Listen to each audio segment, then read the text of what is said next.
Accounts and taxation কোর্সের যে class, এই ক্লাসে আমরা কি কি শিখবো ফার্স্ট আগে দেখে নে কি কি শিখবো।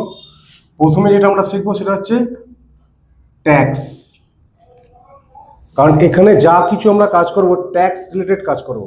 এই ট্যাক্সের কি কি কাজ করব, এই ট্যাক্স থেকে প্রথমে আমরা কাজ করব ইনকাম ট্যাক্স, জিএসটি, যেটা এখনকার শিখতে হবে, জিএসটি শিখতে হবে।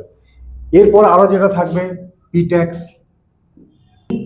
না কোনো ব্যক্তি যখন ব্যবসা করছে সে ব্যবসাটা মানে তার একটা প্রফেশন, সেই প্রফেশন করলে তার একটা ট্যাক্স তাকে দিতে হয়, প্রফেশনাল ট্যাক্স। বা যিনি চাকরি করছেন তাকেও একটা ট্যাক্স দিতে হয়, কিন্তু তার ট্যাক্সটা যিনি যেখানে চাকরি করছেন সেখান থেকে কেটে নেওয়া হয়, তারটা ওখান থেকে চলে যায়, কিন্তু যারা ব্যবসা করছে তাদেরকে ট্যাক্সটা দিতে হয়। এরপর আমরা কি করব, টিডিএস শিখবো। তার একটা টাকা যখন গভর্নমেন্টের কাছ থেকে তোর অ্যাকাউন্টে পেমেন্ট করে, তার টাকাটা ট্যাক্স হিসেবে গভর্নমেন্ট কেটে রেখে দেয়। কেন কেটে রেখে দেয়? তোর কত ইনকাম গভর্নমেন্ট জানতে পারছে না, কিন্তু বছরের শেষে টোটাল তোর ইনকাম যে ক্যালকুলেট হবে, সেই ইনকামটা যদি ট্যাক্সেবল ইনকামের থেকে বেশি হয়ে যায় তখন তোকে ট্যাক্স দিতে হবে। তাই গভর্নমেন্ট আগে থেকে ট্যাক্সটা কেটে রেখে দিল, তখন তোকে যে টাকাটা দিতে হবে ট্যাক্স হিসেবে পেমেন্ট, তখন পরিমাণটা অনেকটা বেশি হয়ে গেলে দিতে অসুবিধা হবে। তাই আগে থেকে টুকটুক করে ট্যাক্স কেটে রেখে দেওয়া হচ্ছে। যদি তো ট্যাক্সেবল ইনকামের মধ্যে না পড়ে তখন এই টাকাটা তুই আবার রিটার্ন পেয়ে যাবি। তাই আমরা এর একটা কাজ থাকে ইনকাম ট্যাক্সে, সেই টিডিএস কাজটা শিখবো। কোম্পানি যখনই কোনো কোম্পানি হয়, কোম্পানি যখন ফরমেশন করে, কোম্পানিদের একটা এমপ্লয়ি সেখানে যুক্ত হবে।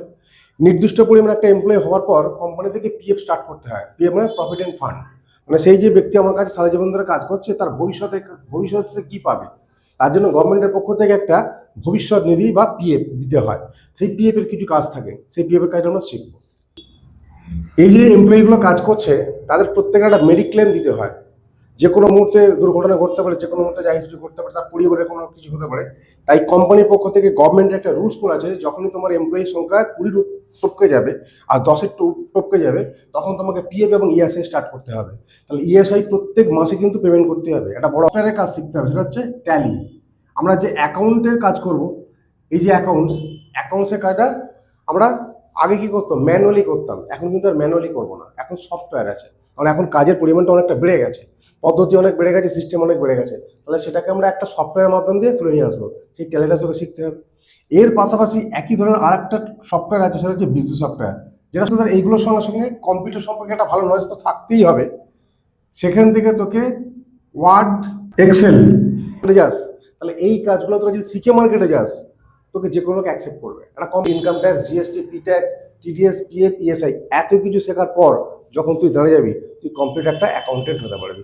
তখন তুই নিজেকে বলতে পারবি যে আই এম অ্যান অ্যাকাউন্টেন্ট।